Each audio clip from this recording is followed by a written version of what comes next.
It's Sunday at the New England Chapel, and for these churchgoers, God is in the air. For Jody and Kent Kumin, Christianity is at the heart of everything they do. Hey, good morning. How I live and work and what I eat, how I treat everything is filled with my faith in God. The Kumins have always lived simply. They're looking all right. At times working 2 or 3 jobs, shopping at thrift stores. This is the only piece of furniture we ever bought. Like, everything else is like used or gotten off the road and refurbished. So it's like you just learn to live creatively. All right, is everyone sitting? The Kumins never worried about cutting expenses. Their focus always on faith rather than finances. There was something in me that said, your income is going to be fine, you'll be taken care of, work with whatever income you have. Jody works at the church planning Sunday services. Kent teaches Bible at a Christian school. Concerned with the financial reality of raising kids, Kent recently took a job as a lab technician, boosting the family income to $117,000. Are you rich? I wouldn't look at our finances and our numbers on a balance sheet and say we're rich. I mean, we have 3 wonderful children, we have a great marriage relationship. That's how we measure our wealth. Every month, they say they automatically contribute 10% of their earnings to the church. It becomes like a cable bill where you're used to living without that money.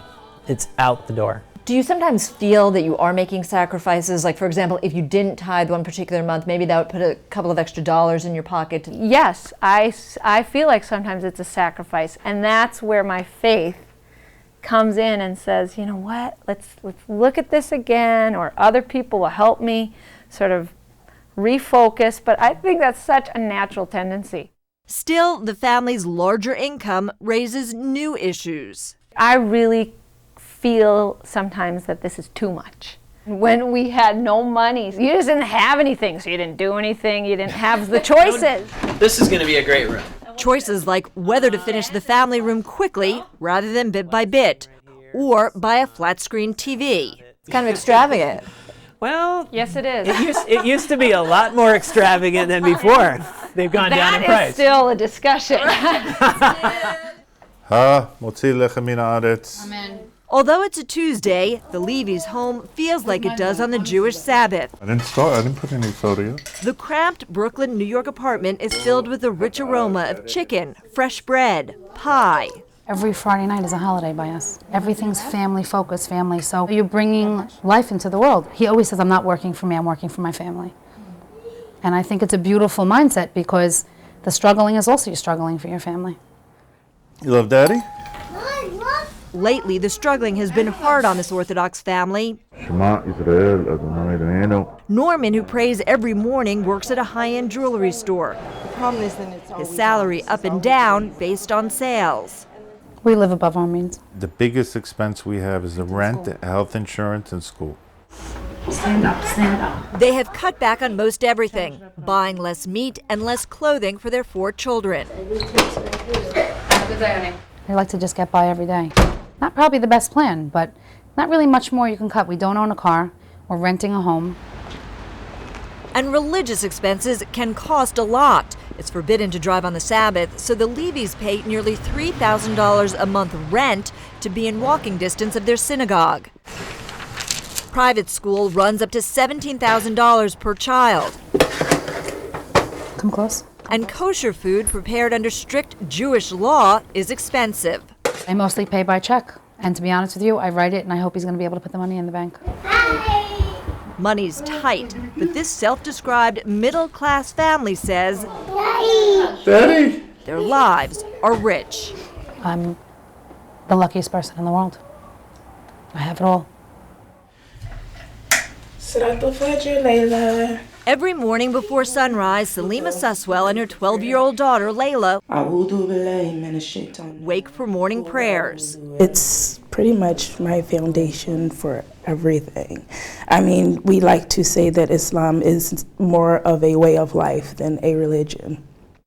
Suswell is a devout Muslim, her parents having converted from Christianity in the mid-60s. We did submit all of them. She married young, divorced, and now works as a paralegal. This is what is a part of the script that God has written for me, and right now, I think we do just fine. Allahu Akbar. Their 3-bedroom apartment is modestly furnished, a small prayer room uncluttered by possessions. Until last year, Layla attended a $5,000 a year Islamic school, a stretch, says Suswell, who now sends Layla to public school, He called the people to Islam, teaching her to wear Islam at this home. Ismail. This is halal chicken. As part of the Islamic dietary code, she buys expensive, specially prepared meat. We submitted the check today. So. Suswell pays her bills on time, avoids credit cards, which Islam discourages, and is struggling to save for Hajj, the pilgrimage to Mecca, which she expects to cost about $8,000. It's something that I have chosen to do to further in my faith. Her faith also enriched by zakat, Muslim charity, equal to 2.5% her annual income.